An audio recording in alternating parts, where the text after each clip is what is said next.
Okay, I was just letting you know we're supposed to let you know first.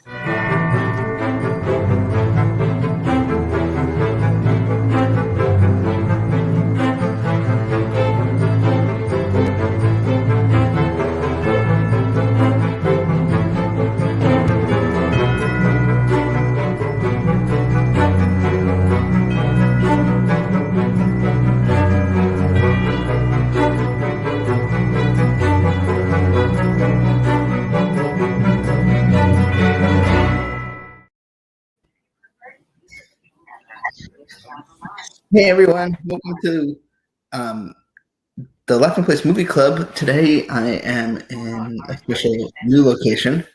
Becca, you are in Las Vegas. Yeah, I wanted to go to Atlantic City because that would just kind of fit with the theme of the movie, but I thought Vegas is good too. So yeah, both of us in new locations. What's on your TV right now? What's on my TV right now? Oh yeah, well we've got a scrambled signal, folks. Look how fun this is. So yeah, it's crazy, but Yeah, you really got like an angle. yeah, we're staying in a pyramid over at the Luxor. So definitely recommend. Nothing says Disney Movie Club like the Luxor in Las Vegas. I know. This feels maybe it's more Marvel Apocalypse, right? The X-Men. Some bad X-Men movies, yeah. So we're here to talk about Wild Hearts Can't Be Broken, which was released in 1991. It's a brisk 88 minutes and made $7.3 million. But it is based on a true story and directed by Steve Miner, who is best known for his work in the horror genre, including Friday the 13th Part 2. But he also has done TV work like Freeform Stitchers. All I remember about this movie was the incessant promotion on Disney Channel. Back before Disney Channel was like tweens and teens, on sort of general audience, because this movie is a little bit different than I would say a normal Disney movie. What do you think, Becca? Oh, definitely. It has an older tone or feel to it for sure. I saw this well after it came out, probably like 96 or 97, and I immediately loved it. But yeah, it feels very different, like you're saying, from some of their other Disney Channel films. So it's about Sonora Webster, who is played by the incomparable Gabrielle Anwar, who is best known for playing Lady Tremaine in the 7th season of Once Upon a Time. Oh, I stopped after 2 seasons. Sorry. So she has a horse, and she falls in love with the horse, and ends up seeing a girl who dives off like a diving board while riding a horse, and so that inspires her to do it. She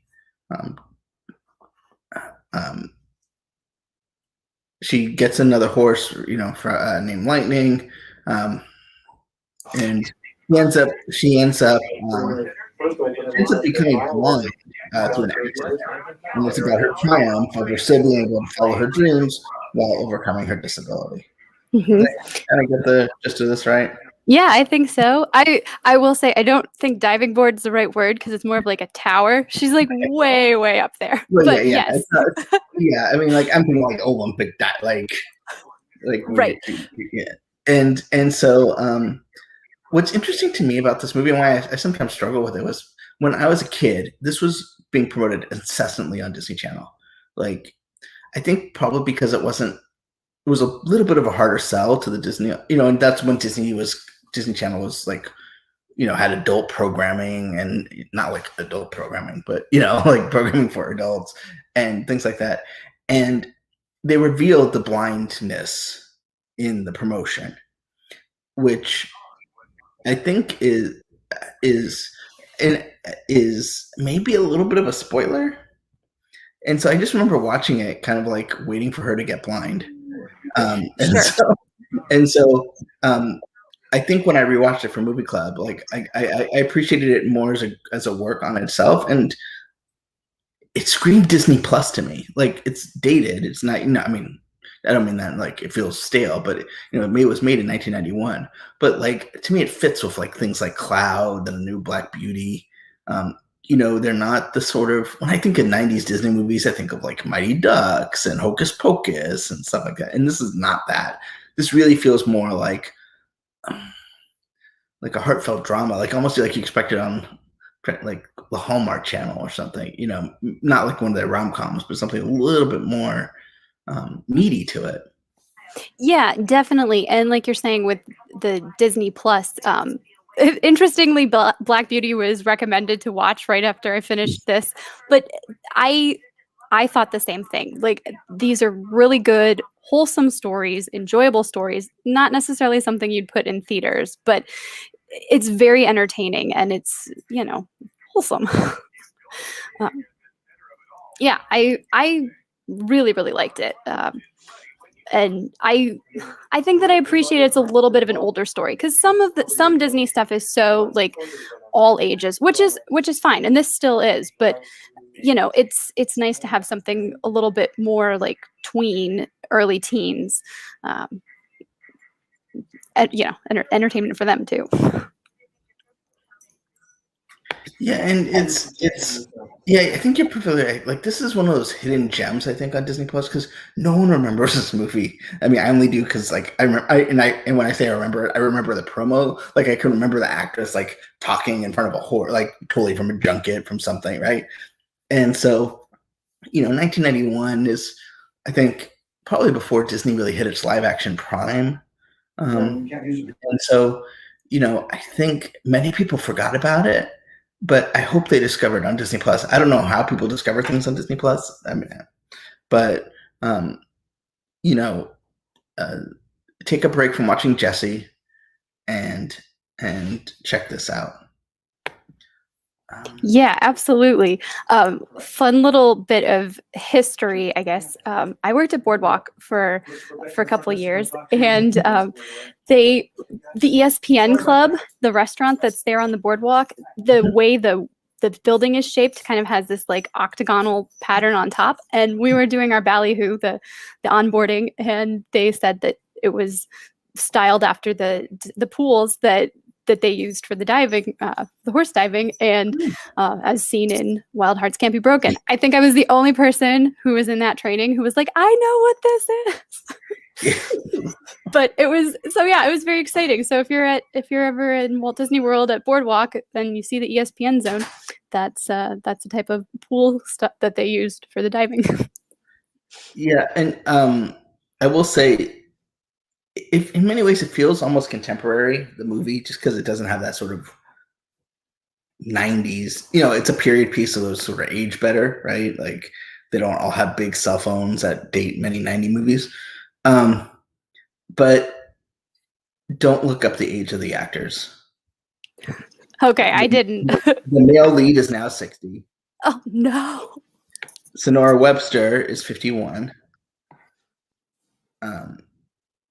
And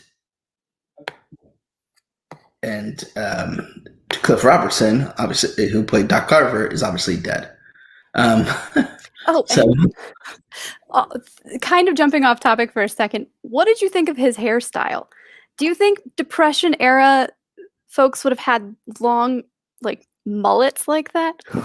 I feel like that's like Disney's answer to what Wild Bill Hitchcock type has, because if you go to Paris and you go to what used to be the Wild Bill show, he has that hairstyle. I mean, I don't know. I mean, as far as I know, Wild Bill might have had that hairstyle, but like whenever Disney wanted to show, not necessarily Wild Bill, but any sort of showman from that era, they would always use like that look, the sort of mullet, and kind of spins out. Like, I mean, I'm just looking at a picture of Bill. Like he had that hair, but like Disney likes to make it emphasize it, like round it out, like somehow give it kind of like a Judy Jetson kind of look. Sure. Yeah, I had to laugh when I saw that. I'm like, this doesn't feel accurate to me. Well, what's interesting too is that the sister of Sonora was still alive when the movie came out. Wasn't a huge fan, but like you think about, I mean, granted it was 30 years ago. Ouch. Yeah, But don't say that.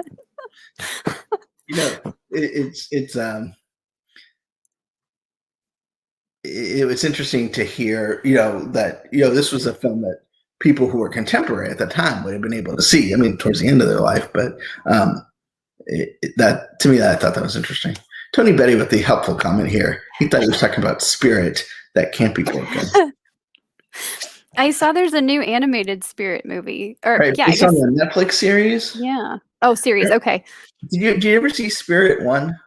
A long time ago, and I remember I thought it was boring. I remember going to theaters and seeing it because like at that point I was seeing all animated movies, because it was like there was Disney and then there was like DreamWorks was really sure. And when the horse is like trying to like in a rodeo or something, or for some reason people are trying to ride him, I think. And the song that's playing is called just goes Get Off My Back. But it's like a Bryan Adams ballad. I was like, nope. Yeah. Nope. Don't know who thought that one through. That sounds like a decision I would have made. I would have been like, oh, this is like way too literal. Let's use this song. So I have a question about Wild Heart, like more, not so much about the movie, but when you were thinking of like what's on Disney Plus, did you think a year and a half into it, suddenly it would be on Disney Plus? I mean, I kind of forgot it existed. And then when I thought about it, I'm like, where is it? Why isn't it there? Yeah, I'm surprised it wasn't. Now that I think about it, I'm surprised it wasn't with the first reveal or, the first library drops, if you will, or earlier library drops. I'm also still waiting for The Barefoot Executive with Kurt Russell. Well, yeah, because that was supposed to happen. Yeah, something bad must have happened in that movie. I know. I'm trying to think through what I remember, and I'm like, yeah, there must be something they deemed unacceptable for the platform. Which is like what? But yeah, because they announced that was coming. But anyway, yes, I digress. Yeah, I had forgotten about Wild Hearts Can't Be Broken, but I'm glad it's finally on Disney Plus. So I'm going to tell you. So Disney obviously had at this time was kind of full force of like Walt Disney, Hollywood Pictures, and Touchstone Pictures. But the Disney movie that came before Wild Hearts Can't Be Broken, which was released in May, like Memorial Day weekend. Could you imagine a movie like this being released Memorial Day weekend? The one before this was Shipwrecked. Okay. And the one after this, The Rocketeer. Okay. I don't think I've seen Shipwrecked, and I know I haven't seen Rocketeer, but I have heard so many good things about The Rocketeer. My dad likes it, and my sister's like, you should watch it. After Rocketeer, the next Disney-branded movie is something called Beauty and the Beast, I believe is what it's called. Oh, okay. Oh, so yeah, this would have been their 1991 slate? Yeah. Okay. Because after just think, a month after Beauty and the Beast came Father of the Bride. Oh my, really? And then Disney did The Hand That Rocked the Cradle. Okay. And do you remember Medicine Man with Sean Connery? I never saw it. I'm familiar with the poster, but yes. So like that was a run. Like they had a decent run at the late 1991. That's impressive. Which of course that good run started in October with Ernest Scared Stupid. Oh, I've seen parts of a few of those movies and I do not like them. I just I feel so uncomfortable watching them. I know there's an audience for it, but I'm not that audience. I've never seen an Ernest movie all the way through, but I did watch like he was a guy that would like pop up on like I'm trying to think what a modern version would be like someone's a character, but they do interviews as the character and do stuff. I don't know. Like I want Super Dave Osborne, but that's just about as dated as Ernest. But anyway, like Ernest went to Splash Mountain. He was the grand celebrity guest at the opening of Splash Mountain, and they did a TV special. At Walt Disney World. Or at Disneyland? Disneyland. Did he get to rap while he was going downhill?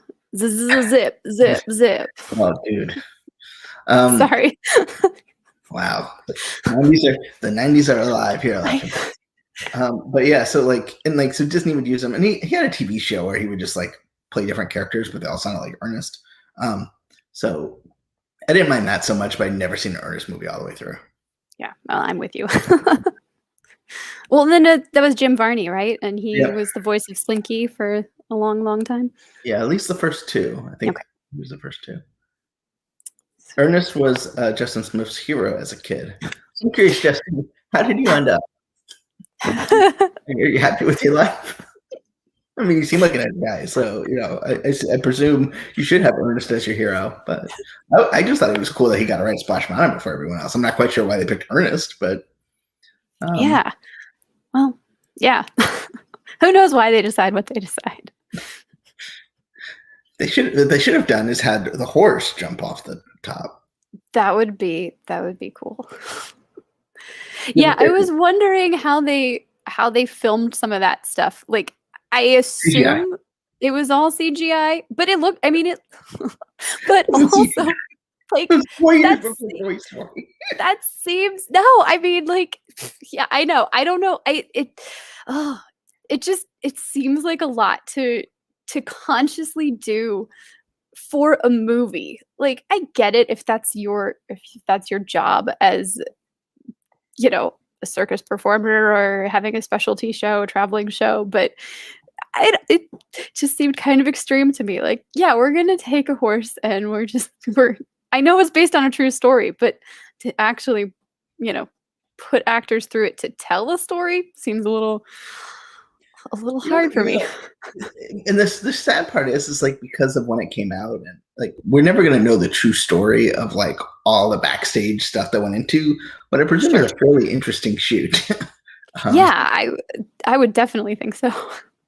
But well, even with some of Sonora's training, like trying to mount the horse while it's moving, and you kept seeing her fall, and I'm like, is this a stunt actor? Is there like a mat down there? Is she actually like toughened herself up to take a couple of spills?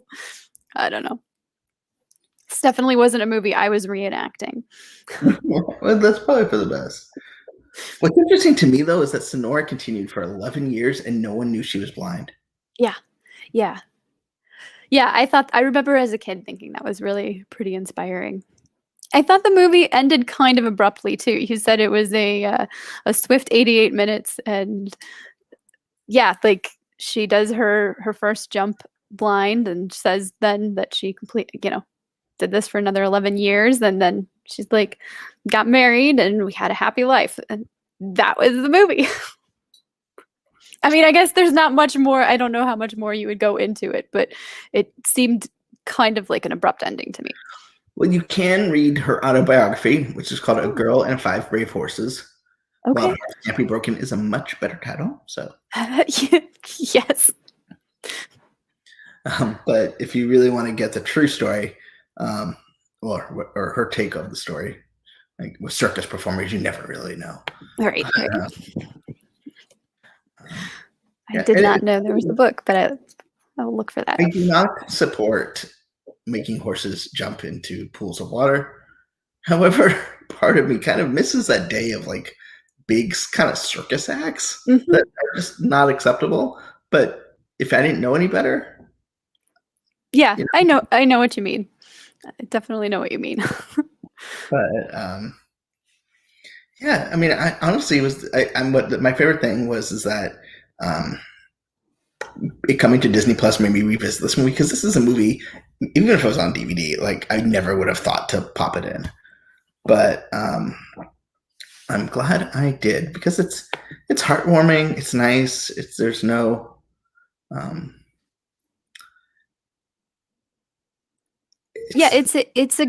it's a good story all around. Like you're saying, yes, it's a heartwarming film. Interesting characters. There's, they deal with some heavy somewhat heavy issues, with like passing of someone and the depression era. But the way it's told has a very, uplifting and positive spin to it. And, you're like finding good even in, some unfortunate circumstances. I do want to give an update on Justin's relationship with Ernest. Oh. And I guess he died in 2000, which makes me feel very old. But wow. That makes me feel old too. Gosh. Justin says, "What's the weirdest movie title on Disney Plus?" My vote is The Boy That Talked to Badgers. That's a good one. I'm still, when it comes to like weird Disney titles, I'm still stuck with Charlie the Lonesome Cougar, because that just sounds like a Disney movie, but it also sounds like incredibly ridiculous. Right? I actually watched The Boy That Talked to Badgers. It's not. I think it was a movie in a sense, but it was like a Wonderful World of Disney movie, and it has a very sad ending. Yeah, some of those older Disney films are very like, real life situations where you're just like, why'd this have to happen? And why'd you put it in a movie? Justin also would like to know about Cliff Robertson, who probably most people know him from at this point, from being Uncle Ben in the Tobey Maguire Spider-Man movies. I love those movies. Yeah. Does Doc Carver tell Sonora that with great power, great responsibility? No, I don't think so. But I think he kind of alludes to it at a few points. Because I'm a Ben, I'm an uncle, and I feel like as Uncle Ben, first of all, I'm always watching my back, and second of all, I eat rice, and third, I think the most important thing I teach my nephew is that with great power comes great responsibility. I love that. That's really cool. Uncle Ben, I like that. That's like in Falcon and the Winter Soldier when the kids saw Sam, Uncle Sam, and I just thought that was so funny. Like, America, Uncle Sam, and Oh yeah. There you go. But Uncle Ben, I mean, it doesn't get much better than that. I think too. Like, now it makes me wonder if, like, when Stanley created Falcon, if he thought of like Sam as like a name because of America, because like he was like Captain America's sidekick or whatever at that point. I wouldn't be surprised. I mean, I wouldn't be surprised to learn that that's the origin behind it. And Isla Greenwald says, "Hi, Doobie." I'm just saying, on behalf of Doobie, hi. On behalf of all of our Doobies, thank you for joining us today. Yeah. Go ahead. No, go ahead. No, I was just gonna say, when like it had been so long since I'd seen the movie, but as soon as I started it, there were so many things that I remembered, not necessarily exactly how they played out, but I was like, okay, I do remember the part where she gives him the jacket to put on because he's gonna take over like the hosting duties, and she's like, raise your arms a little higher, and then she gives him a hug. I remember that exactly. It was very, very sweet. So this is Wild Hearts Can't Be Broken. Next week we have a movie similar in tone, which you are going to be a part of with Mac and I believe Mike. X-Men: The Last Stand. Mm-hmm. The same amount of CGI in both films. Little known fact. I know. This shows you how much Rebecca knows about making. Becca knows about filmmaking. No, I don't mean to give you a hard time. No, it's all good. This movie made $9 million at the box office. I believe The Last Man Stand made a bit more. Probably. Because I remember when I bought a ticket for this, the movie was $3. Wow. I think I remember some like $5 Mondays, but yeah, it was a matinee, but it was $3 matinees, and then I remember like it went to $3.50. I believe it's a little bit more now. And now you can watch it as many times as you want on Disney Plus. It's not even on Premier Access. I get it free, included in my 20-year Disney Plus subscription that I already have. You have a 20-year? I only have a 3-year. I have a 3-year, but then I added the Verizon year. Okay, so it just very cool. So, well, for everybody else, if you don't have it, it's what, $7.99 a month, or you can get the year for $79.99. For those of you that still don't have Disney Plus but watch the Disney Plus Movie Club on Laughing Plays, make better choices. Right? Well, maybe they have the DVDs and they're just finally getting ready to make the jump to the digital. I did think the movie looked good too, like the way it, Yeah, you always wonder, like, these movies, like, are they going to restore them? Are they going to have a good presentation? Because, like, I believe the Musketeers Go to Walt Disney World was, like, straight off, like, some guy in marketing's VHS copy. But anyway, looking up future episodes of Movie Club, we got X-Men Last Stand, as we said, next week. Then Tinkerbell and the Legend of the Never Beast. And then Cruella. Yeah. That's right. That's coming up so fast. I can't believe that. We're what, 2 weeks? Yeah, 2 weeks away. Yep. Junkets in 2 days. Goodness gracious. So anyway, thanks so much for joining us. We have lots all week, especially Thursday. So follow us. There's lots of Disney news coming that we can't talk about, but I promise you it's coming. So we'll see you later, everybody. Bye.